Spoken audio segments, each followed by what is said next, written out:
This is I don't think this segment went exactly like Hannity thought. This is a classic conservative aggrievement.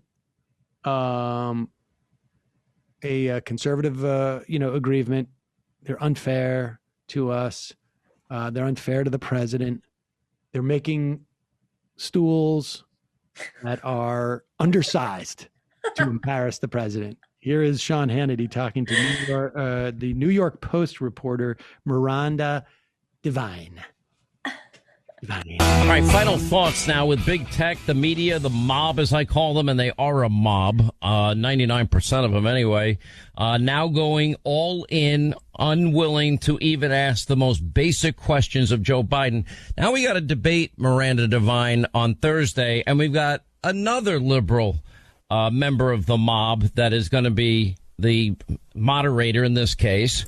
And I'm like, how does this even happen? Why does any Republican agree to allow this presidential debate commission to be involved in any way, shape, manner, or form anyway?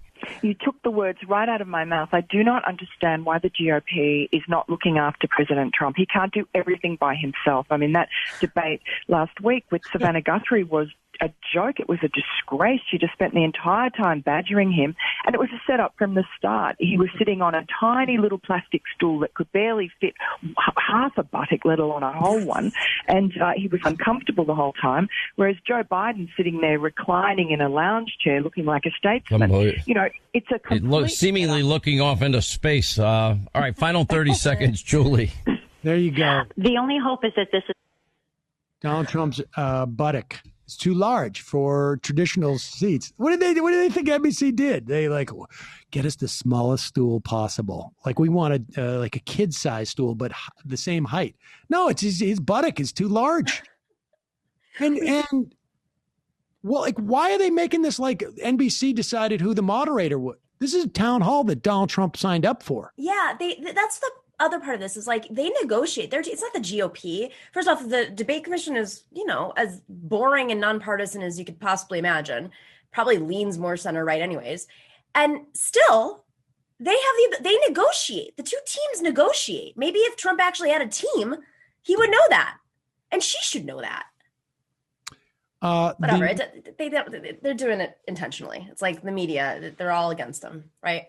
The moderator, my understanding for Monday's or Thursday's debate is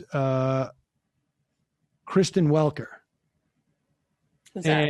And she is on NBC. Is she on NBC? She's on NBC and MSNBC. She's like usually at the White House. I feel like in the press room, asking questions.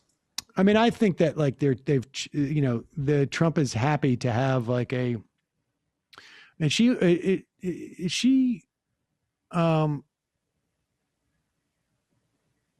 trying to remember who she is, but I think the idea of having a woman and I think the idea of having a woman of color is like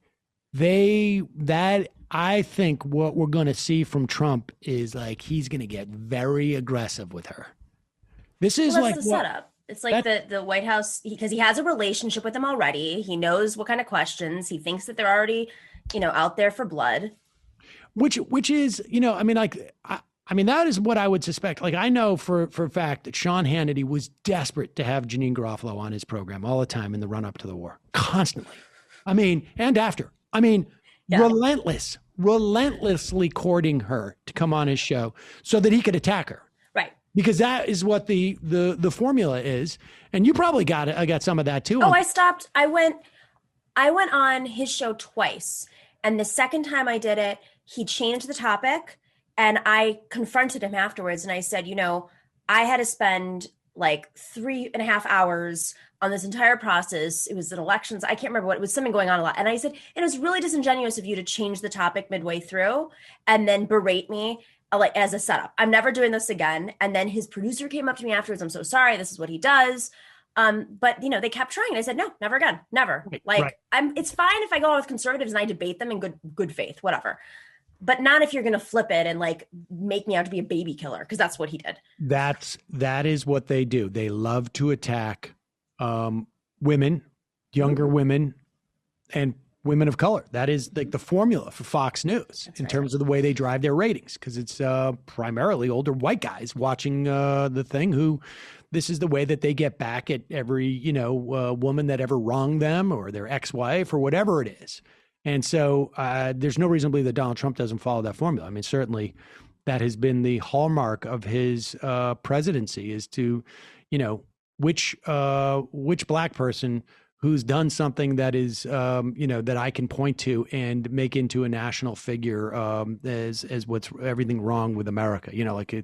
Colin Kaepernick. I don't know. The list goes on. Part 5. Yeah, but also Maxine Waters and Yamiche. Yes, Yamiche, and just the list goes on and on and on, and it's always the same type of thing. And that I wonder, I personally. I think that is the worm has turned for him, and that is not going to help him. If he does that, his goose is cooked. Mm-hmm. He should be spending his whole time being polite and then just talking about I don't know what he would talk about. Maybe Biden's, Well, I think this is actually going to help him in a weird way. I think having the mute will make him seem more civilized. I would rather have no mute, let him do his thing, and then Biden just chimes in and goes, there he goes again. Right. How do you expect this guy to negotiate with the EU, with all the negotiations? He won't shut up. Well, but do you think, this is what's going to be fascinating about it. Do you think he's going to be able to shut up? Even with the mute on, I feel like there's going to be a situation where he's like, no. You're just going to hear him off of like Biden's mic or something like that. He's going to be able to control himself there? Probably not. Right, that's going to be some debate training. Who's going to be his debate prep person? God. I don't need it. I don't need it.